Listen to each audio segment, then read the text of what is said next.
If you want to learn JavaScript but have no idea where to begin, this video is for you. We'll start with your very first line of JavaScript and then build up to code that makes decisions, reuses logic, and responds to clicks on a web page. Finally, we'll combine everything we've learned to build a working app from scratch. You don't need any previous JavaScript knowledge. We'll start from zero and keep everything simple and practical. All right, let's jump right in. First, let's create our project folder. I'm going to create a new folder on my desktop and name it my first JS project. This folder will serve as our project, and all the files we create will go inside it. With that done, I will open Visual Studio Code. Go to the File menu at the top, click on the option to open folder, locate our new project folder here, select that folder to get started. Inside the Explorer, I'm going to create two files, index.html for our web page and script.js for our JavaScript. Now, inside index.html, I'll type an exclamation mark and press tab. Visual Studio Code will automatically generate the basic HTML boilerplate for us. Since the boilerplate doesn't include our JavaScript file or a heading, let's add those ourselves. First, I'll change the title to my first JS project. Then, inside the head tag, I'll add a script element.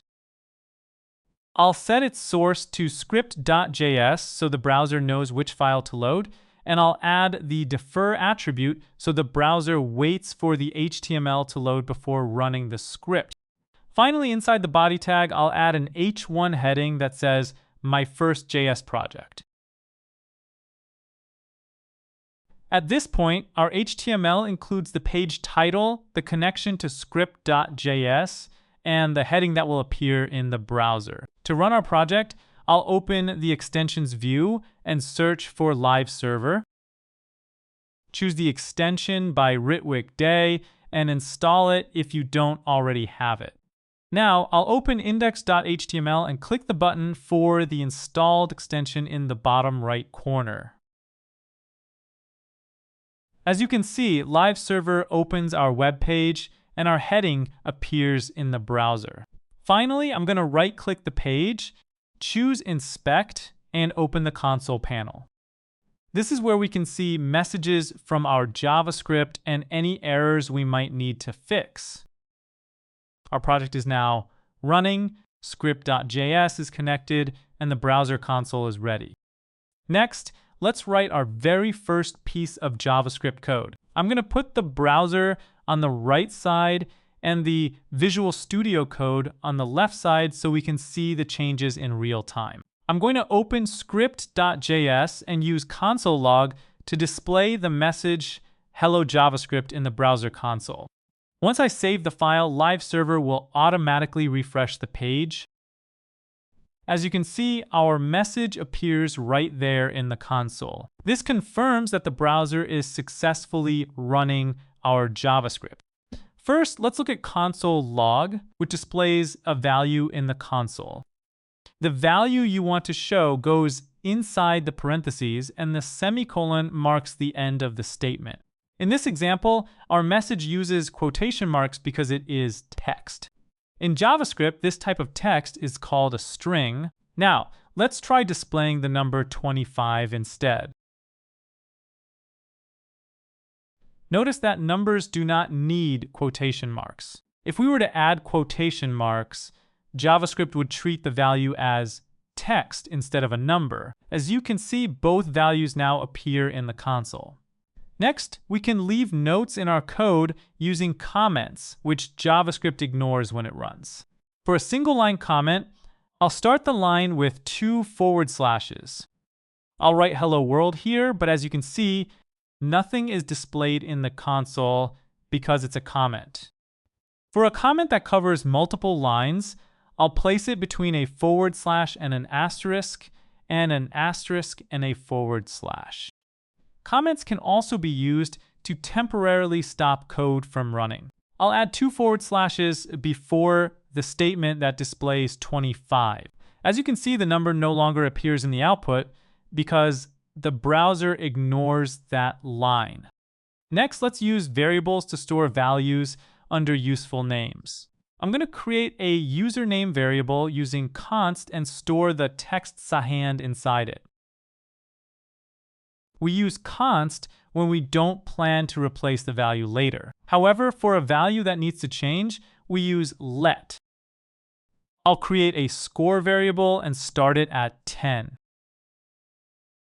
Now, I'll display both variables in the console. As you can see, the console displays sahand and 10. To change the score, I'll assign 20 to the existing variable.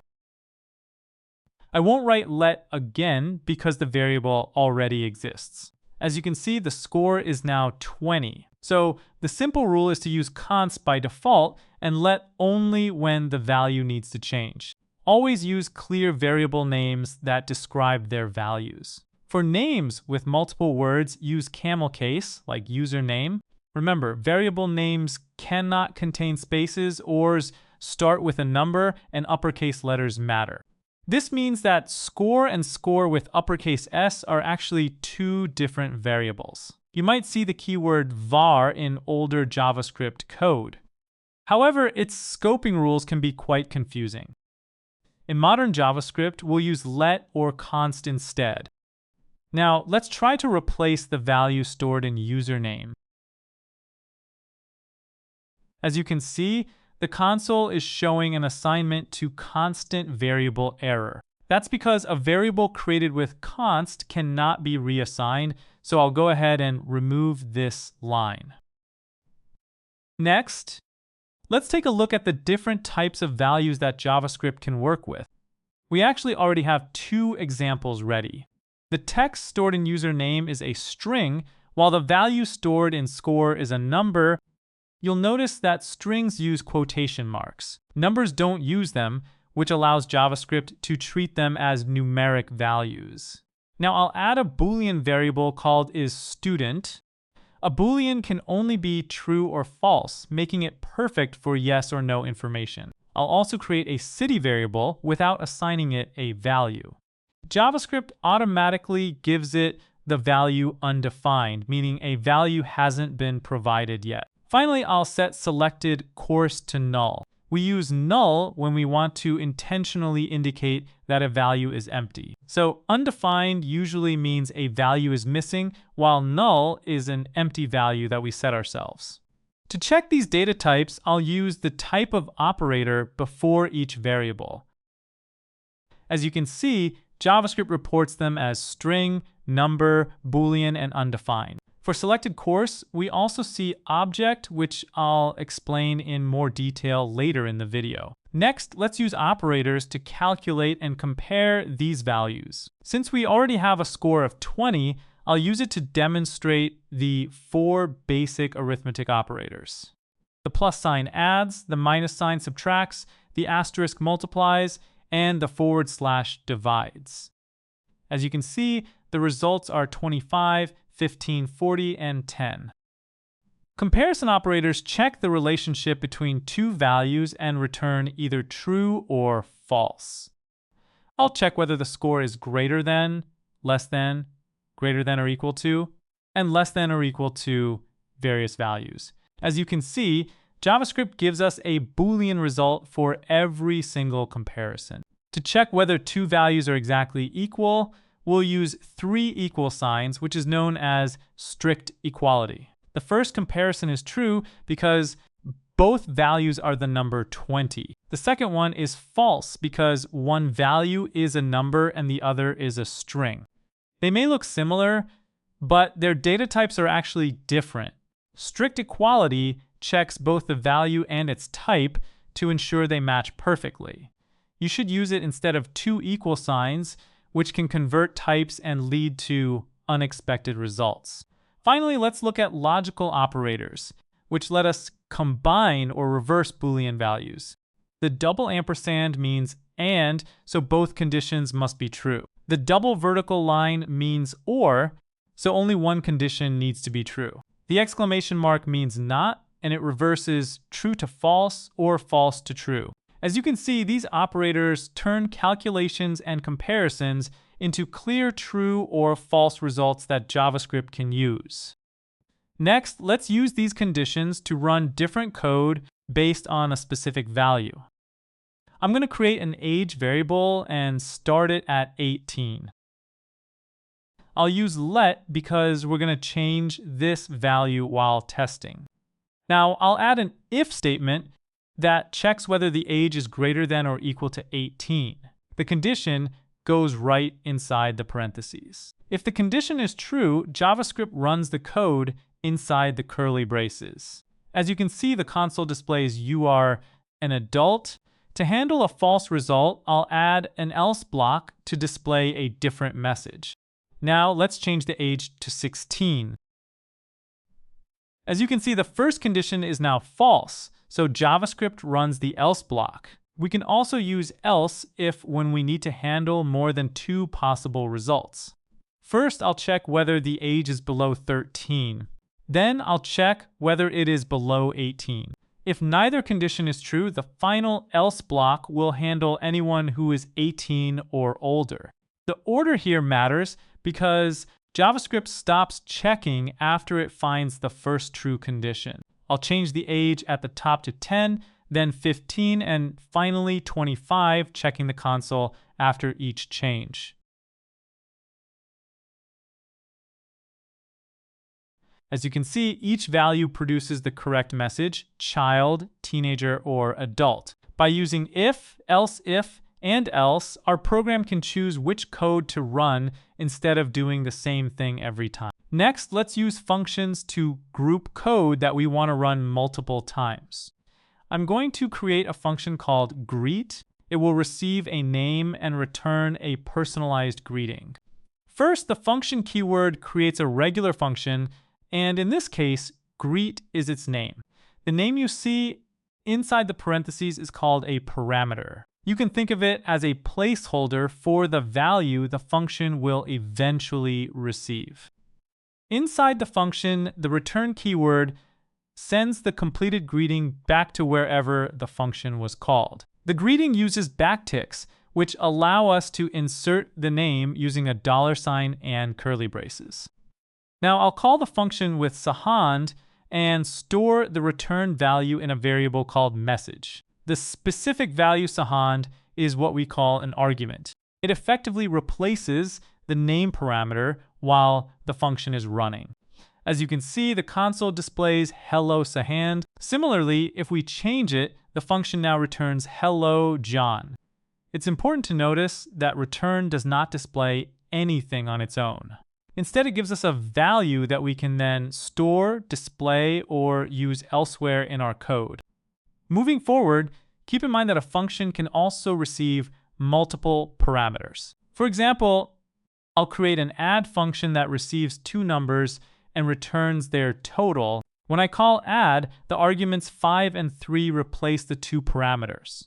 As you can see, the function returns 8. JavaScript also offers arrow functions, which provide a shorter way to write many types of functions. I'll replace our regular add function with an arrow function that performs the exact same calculation. Here, we store the function inside a variable and use an arrow between the parameters and the function body. You'll notice that both versions work the same way. Regular functions are often easier to read when you're just starting out, but you'll see arrow functions very frequently in modern JavaScript.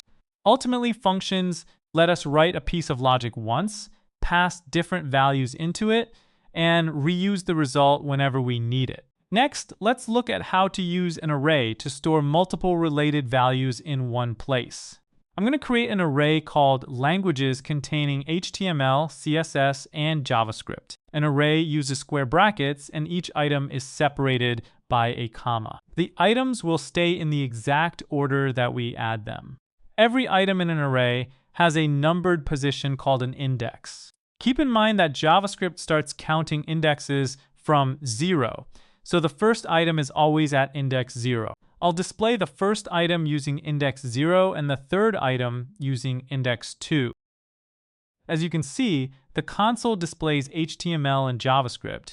We can update an item simply by assigning a new value to its index. For example, I'll change the second item from CSS to CSS3. Even though this array was created with const, we can still change its individual items. Using const only prevents us from replacing the entire array with a completely different value. Next, let's look at the length property, which tells us how many items the array contains. As you can see here, the length is 3. To add an item to the end, I'll use the built-in push method to add react. Now, react appears at the end of the array, and as a result, the array length becomes 4. If we want to remove the last item, we can use the pop method. This method also returns the item it removed, so I'll store that value in a variable called removed language. As you can see, removed language contains react, and the original array is back to 3 items. So arrays give us an ordered collection that we can access, update, add to, and remove from whenever we need. Next, let's use loops to repeat code without having to write the same statement over and over again.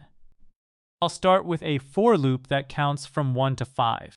A for loop has 3 parts inside the parentheses. First, let I equals 1 gives us our starting value.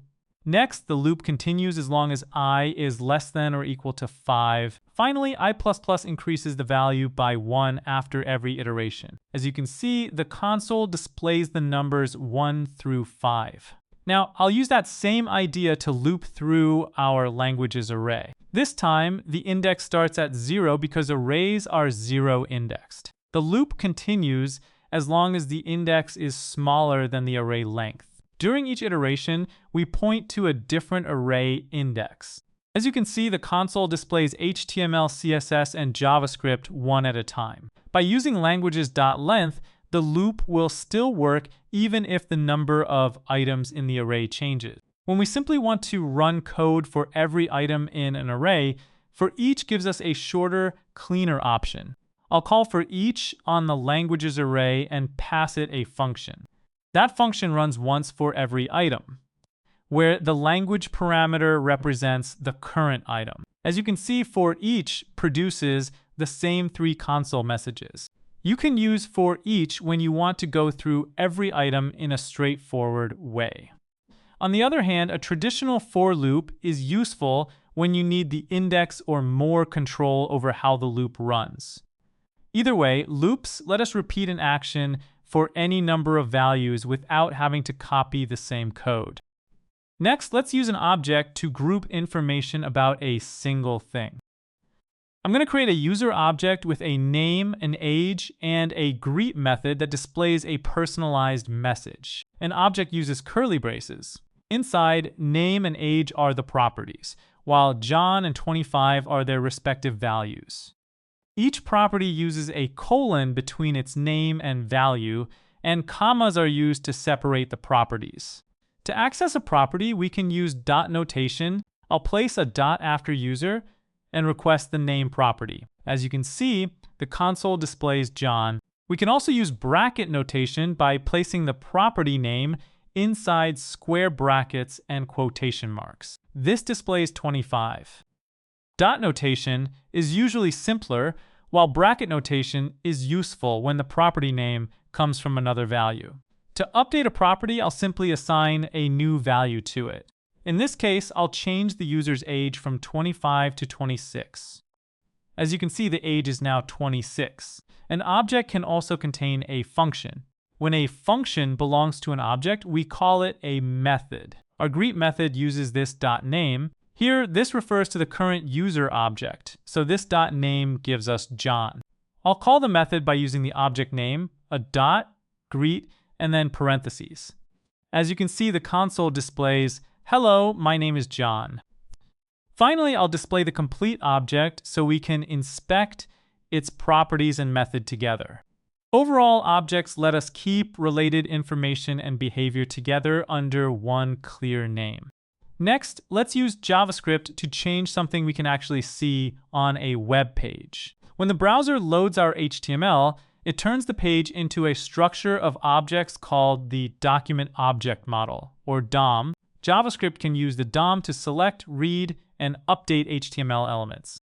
To start, we already have a heading. Below it, I'll add a paragraph with an ID of message and the text learning the DOM. Now I'll open script.js and select the heading using document.querySelector.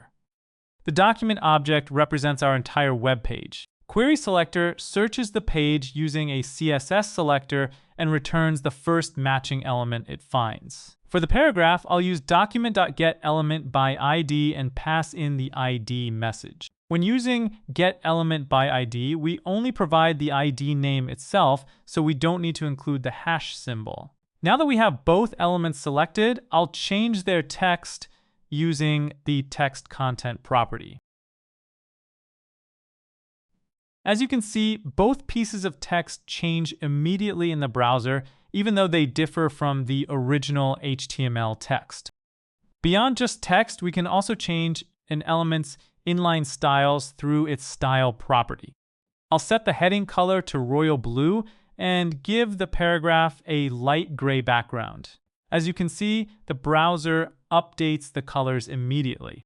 To summarize, QuerySelector is flexible because it accepts any CSS selector, while getElementById is a direct way to select a single element by its ID. Once an element is selected, JavaScript can change its content, its styles, and much more. This means our JavaScript is no longer limited to just the console. It is now actively changing the actual web page. Next, let's make the page respond when someone interacts with it. I'm going to add a button with the ID action button and the text, "Click me." A click is a perfect example of a browser event. Other common events include moving the mouse, pressing a key, or entering text into a form. First, I'll select this new button and store it in a variable called button. Now that JavaScript has access to the button, we still need to tell it exactly what should happen when the button is clicked. To do this, I'll use addEventListener to listen for a click event. The addEventListener method receives two main values. The first is the event name, which in this case is click. The second is a function containing the code we want to run when that event occurs. This function is called a callback because the browser calls it later, specifically when the event happens. Keep in mind that the callback does not run when the page first loads. Instead, it waits patiently for the user to click the button. Now let's click the button and see it in action. As you can see, the console displays our message, and the paragraph on the page changes too. The button was clicked. Every time you click, the same callback runs again. You can place any JavaScript you need inside this function, from changing text to performing complex calculations. By using events, our web page can wait for an interaction and respond at exactly the right moment. Now, let's combine everything we've learned and build a simple counter from scratch. To start, I'll add a main element with a heading. The main element keeps the counter organized while the inline style text align, center, and a specific font setting make it easy to read. Below the heading, I'll add a paragraph that starts at 0. I'll give it the ID count so that JavaScript can easily find it to update the displayed number. I'm also increasing the font size to make sure the number is easy to see. Next, I'll add a decrease button. I'll set its ID to decrease, which will allow us to connect it to our JavaScript code later. After that, I'll add a reset button. This button will use the ID reset. And finally, I'll add the increase button. Its ID will be increase. Now that the HTML is ready, let's move over to script.js and build the behavior one piece at a time. First, I'll select the paragraph that displays the number and store it in a variable called countDisplay. Then I'll create a count variable and initialize it at 0. Since this value needs to change, I'll use let to declare it. Next, I'll create a small function called updateDisplay. Whenever we call this function, it will use text content to place the latest count inside the paragraph. Let's start by making the increase button work. I'll select it by its ID and store it in a variable called increaseButton. Now, I'll create the increaseCount function. The first line of the function adds 1 to the count. Then calling updateDisplay will show the new value on the page. I'll connect the button to this function using a click event listener. I'm passing the function name without parentheses, so the browser waits for a click before running it. As you can see, the number increases with every click. Next, let's select the decrease button. Now, I'll create a decreaseCount function that includes a condition. This condition ensures that we only subtract 1 when the count is greater than 0. After that, the updateDisplay function keeps the number on the page in sync. Now, I'll connect this function to the decrease button. As you can see, the number decreases normally, but it stops at 0 because of the condition we set. Next, I'll select the reset button. Now, I'll create a resetCount function. This function sets the count back to 0 and then updates the display. I'll connect it to the reset button with one more click listener. As you can see, clicking reset immediately returns the counter to 0. Our counter is now complete. We built every part step by step using HTML, variables, functions, conditions, DOM selection, and events. All right, that's it. You've learned core JavaScript concepts and used them together to build a working counter. The best way to improve from here is by building more projects. I have a playlist on my channel called HTML, CSS, JavaScript projects with more than 50 projects, and I'll link it in the description. You can choose any project you like, and since the videos are dubbed into 50 languages, you can watch them in your own language. The playlist covers many different JavaScript problems and solutions ranging from beginner to advanced, so it's a great way to practice. Thanks for watching, and I'll see you in the next one.